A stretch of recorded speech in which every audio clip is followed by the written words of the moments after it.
The moment Debbie stepped off the plane at Incheon International Airport, her heart stuttered. The air smelled different, crisp, cold, foreign.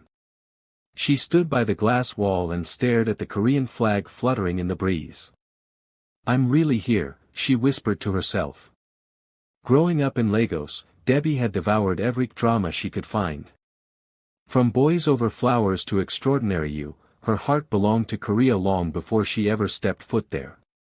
She never imagined that one day she'd be accepted as an exchange student into WY International Academy, one of the top elite schools in Seoul. Now she was here, alone, nervous, excited. She took the airport bus to the city. Her nose was pressed to the window the entire time, eyes wide as she passed towering buildings, neon signs, convenience stores, cherry blossom trees swaying near rivers. It was more beautiful than any drama had shown, but Seoul was colder than she expected in weather and in people. When she arrived at her school dormitory, her roommate barely looked at her. The ajama at the cafeteria didn't understand her accent, even buying tea money for the bus confused her. Debbie didn't cry that night, but her hands trembled as she unpacked her suitcase. The next morning, dressed in her crisp school uniform, navy skirt, blazer, red tie, she took a deep breath, and stepped into the main school building. Heads turned, whispers started.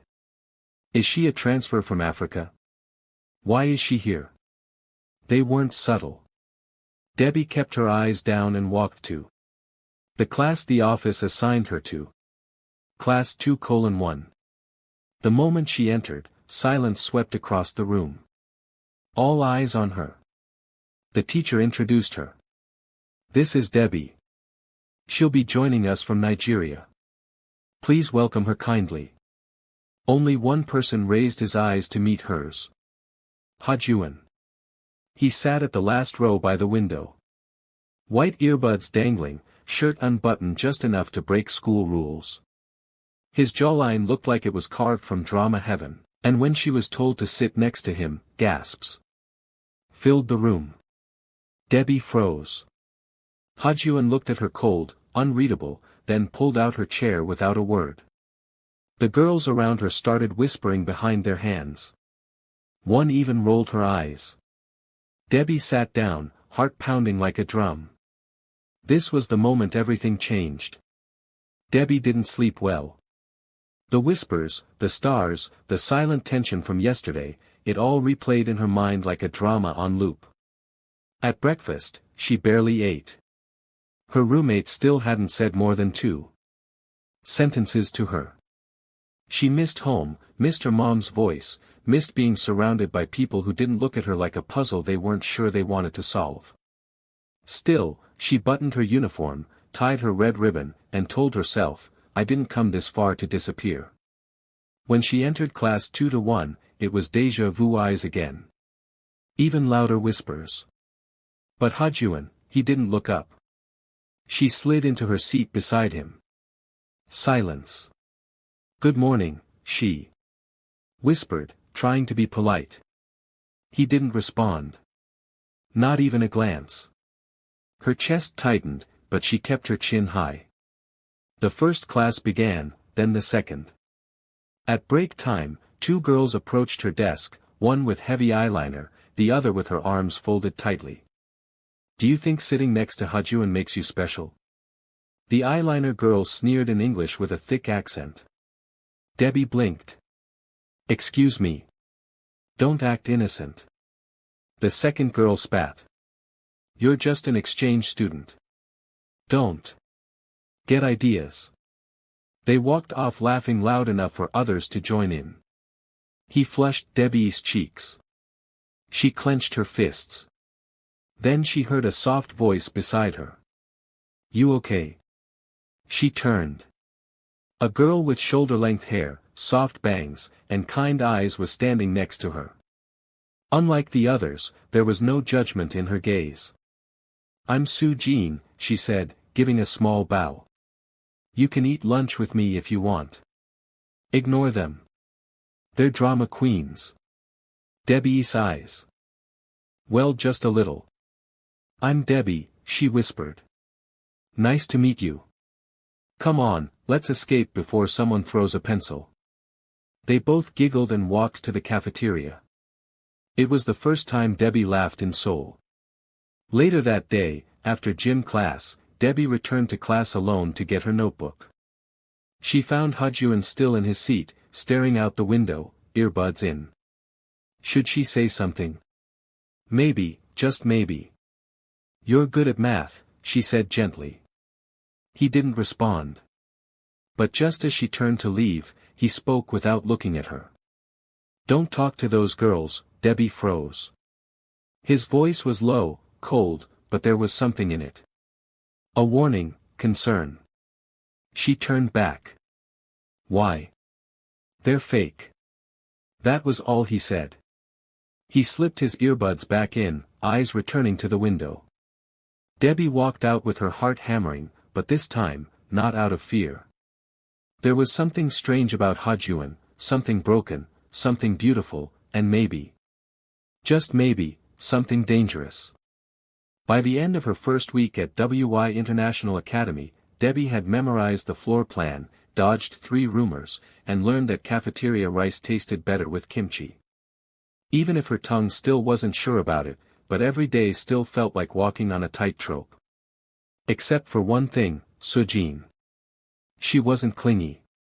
She didn't ask the 1,000 questions. She just existed beside Debbie with a kind of quiet strength that made the silence bearable.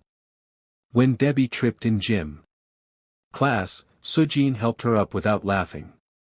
When Debbie stared at the bus machine, confused, Sujin swiped her card with a grin and said, I'll teach you Seoul one stop at a time. By Friday, they were sitting under a cherry blossom tree behind the school, sharing a convenience store sandwich and laughing about how Debbie had bowed too low to a statue that morning. I think I bruised my pride, Debbie said, biting into the sandwich. You bowed deeper than the principal does at assemblies. Sujin giggled. It felt good, safe. Back in class, the temperature shifted whenever Hajun was in the room. He was always early, always quiet, always unreadable. He never laughed, never talked unless a teacher asked him a question. But when he did, his voice was smooth and calm, like it didn't belong in a teenage boy. Debbie noticed everything. The way he opened his notebook with perfect alignment. The way his pen never ran out of ink. The way he didn't react when girls passed him love letters folded like origami swans. And the way he never looked at her, not once. One afternoon, Debbie stayed behind after class to finish sketching a cityscape she'd seen from the school rooftop. It was her escape, drawing Seoul piece by piece, like stitching herself into it. As the classroom emptied, she heard the rustle of a chair. It was Hajun, still there. He was staring out the window again, earphones in, eyes far away. Debbie glanced at him, then back to her sketch pad. But something was different. His fingers were trembling. She froze. He rubbed his eyes quickly, almost too quickly, like someone wiping away tears before they fully formed. Debbie said nothing, just watched. In that quiet moment, the untouchable boy looked painfully human. After a while, he noticed her watching. Their eyes met. For the first time, he didn't look away. He just stared at her, tired, raw, real, and then stood up and walked out of the room without a word. Debbie sat still, heart pounding. She had just seen a crack in the glass, and something told her. Hajun wasn't as perfect as everyone thought. Pair up. That was all the literature teacher said before scribbling the assignment on the board. A joint presentation, 2 students per group, 30% of the final grade. The class erupted into chatter, everyone scrambling to claim their preferred partner. Debbie turned to Sujin, but before either of them could speak, the teacher clapped her hands. I'll assign the rest. Debbie's heart sank. Debbie Hajun. Dead silence. She blinked. He didn't react, just nodded once and pulled out his notebook like she wasn't even sitting next to him. Sujin shot Debbie a wide-eyed look. Debbie's hands were already sweating. They were told to analyze a poem, Evening Snow, by Baek Suk, and create a two-person performance around its themes of loneliness and beauty. That afternoon, Debbie and Hajun sat in the library together, or rather beside each other, worlds apart. She cleared her throat. We could act out the two voices in the poem. It's about contrast, right? Cold and warmth. Distance. And you read it wrong, Hajun said flatly. Debbie stiffened. I didn't. He looked at her, eyes unreadable. Try again slowly this time. She clenched her jaw. You know, just because everyone here worships you doesn't mean you talk down to me. Silence. Then unexpectedly, a tiny lift at the corner of his mouth. You're not like the others. Debbie blinked. Was that almost a compliment? He didn't answer, but he didn't argue either. They began working day after day, side by side after school. In silence at first, then in short bursts of conversation, then in laughter that caught both of them off guard. One afternoon as they studied on the rooftop, Hajun's idea, Debbie pulled out her sketch pad again. You draw Seoul like you belong to it, he said quietly. Debbie looked at him surprised. Maybe I'm trying to. He stared at her drawing. Namsan Tower at sunset.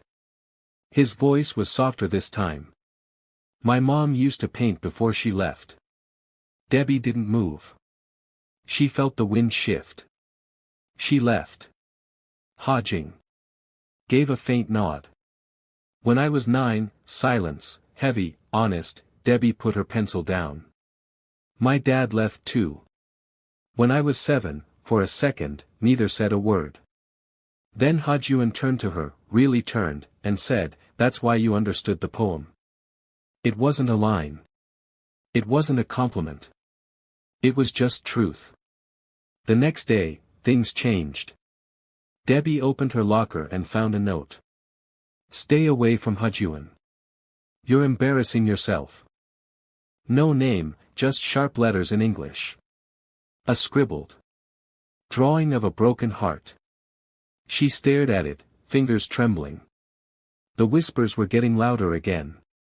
But this time, as she walked into class and sat beside him, Hajun turned and said, You okay? Not cold, not distant, just human. And somehow that made it worse because she knew the moment was starting to matter. The school festival had always been a big deal at YN International Academy. Bright lanterns, fried food, stages filled with dance routines and karaoke. It looked magical, but for Debbie, it was warning makeup and handbox. She heard them whispering again. She's just using the exchange program to look special. Hajun would never like someone like that. She's forcing herself into our circle. Debbie kept smiling, but inside she was done. At the class game booth, she worked beside Hajun. Like always, he was calm, smart, polite. Girls from other classes came over just to talk to him, even pretending to lose on purpose so he'd help reset the game. She didn't blame them, but the way they looked at her like a fly on glass. Is she still sitting next to him? One girl whispered loud enough to hear. She's just an international pity project. Debbie inhaled sharply, swallowed her pride. Not today. That evening, fireworks started going off. Her classmates gathered in groups with snacks and photos. Hajun was alone near the garden stairs, scrolling through his phone. She approached him. You're not watching the fireworks, she asked. I've seen enough explosions today, he replied casually. She chuckled, then hesitated. You heard what they said again, right? He didn't answer immediately. I did. She turned away. Her chest burned. They act like you're a prize I'm not allowed to win, she said quietly. Hajun looked at her unsure what to say. Do you care? She asked suddenly. He blinked. About them. No, about me. About what they say about me being near you. He hesitated again. And that pause, just a second too long, cracked something inside her. Behind them, a small group of girls passed by and smirked. She's still chasing him. One laughed. She'll do anything for attention. Debbie turned sharply. Her heart was loud. Her mind louder. Enough was enough. She turned back to Hajuan, eyes locked. And before he could ask anything, before anyone could whisper another word, she kissed him. It wasn't romantic. It wasn't gentle. It was loud, bold, public, and very, very real. Hajuan's eyes flew open. His hands froze at his sides. The crowd around them gasped. Phones lifted. When Debbie pulled back, her chin was high. The girls had gone silent. So had Hajuan. He stared at her, stunned, still processing. She stepped away, chest rising and falling, and said, loud enough for everyone. Believe it now. Then she walked off through the crowd, leaving Hajuan speechless in the glow of falling fireworks. And though he didn't understand it yet, that kiss would change everything. Hajuan didn't sleep that night. He replayed it over and over. Her eyes, that kiss, the fire behind it. The way she walked away like she didn't need anyone's approval, not even his. But what haunted him most was how he felt in that split second after her lips left his empty. The next morning, Debbie didn't show up to class. Her seat beside him quiet. No notebook, no pen, no scarf wrapped around her chair, just absence. The class buzzed with gossip. Some were still whispering, others scrolling through blurry video clips. One even said, she's probably hiding from embarrassment. But Hajuan. He packed his bag at lunch and walked out of school without a word. He found her in the neighborhood bookstore, the one she mentioned once, where she liked to go when she missed home. She was crouched in the aisle, flipping through a poetry book. When she looked up and saw him, she froze. She started standing quickly, but he didn't let her speak. He walked forward, steady and quiet, until he was right in front of her. You kissed me, he said. Debbie folded her arms, nervous. Yeah, I did. His voice lowered. Why? She looked away. Because they needed to see that I don't care. That I'm not scared of them or what they think. That I belong here. He studied her. And because she added softly, maybe I wanted to kiss you. Just once silence. Then Hajuan stepped even closer. Just a breath between them. You left, he said. I thought you'd be mad. I wasn't, he whispered. I was shocked. She nodded, already looking away again until he added. But I haven't stopped thinking about it since. Debbie blinked. What? Hajuan exhaled, almost smiling. You've been here for weeks now, sitting beside me, eating with me, walking the halls like you're not scared, but I see it. How hard it's been, how strong you are. She stayed still. And you kissed me like it didn't matter if I liked you back or not, like your worth didn't depend on me. I've never wanted to kiss someone more in my life. Debbie's eyes widened. Hajuan stepped even closer. His voice now low and sincere. So if you'd let me, I'd really like to kiss you now. She blinked again. Seriously? He smirked, that rare, real smile he never showed in class. I don't say things I don't mean. This time it was soft, gentle, sincere, and when he kissed her under the dim lights of the bookstore aisle, surrounded by dusty paper and old ink, it was everything. Not because it proved anything to the others, but because it said everything they never had the courage to say out loud. Later, they walked the Seoul streets together, quietly holding hands. She showed him her favorite spot by the Han River. He shared his playlist with her, even the cheesy ones. They laughed a lot. When she tripped, he caught her. When he looked at her, he really looked. And from that moment on, no whisper or rumor could touch her. Because now she had more than just a seatmate. She had someone who saw her fully. Finally, at school the next week, someone muttered under their breath again. She probably begged him to stay, but Ha-Juan just looked back at the girl and said with a calm, amused smirk, "No, I begged her."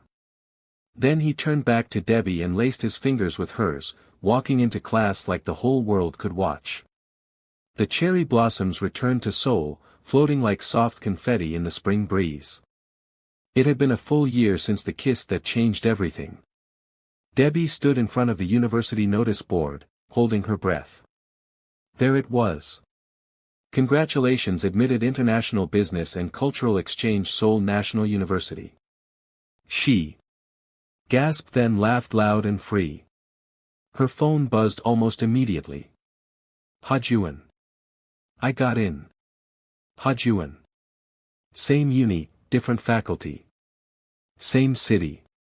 Ha-Juan. Ready for more library dates? She smiled so hard her cheeks hurt. Later that evening they met on campus. No uniforms, no whispers, no pressure, just two students with big dreams and a story that started with a seatmate and a kiss. Ha-Juan handed her a coffee to surviving high school.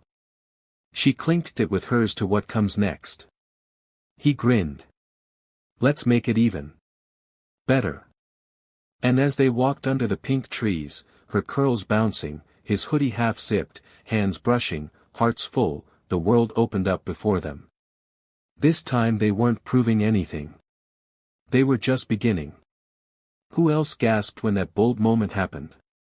Debbie really shook things up and Ha-Juan didn't see it coming. If you love this drama vibe story, hit like, share, and subscribe for more.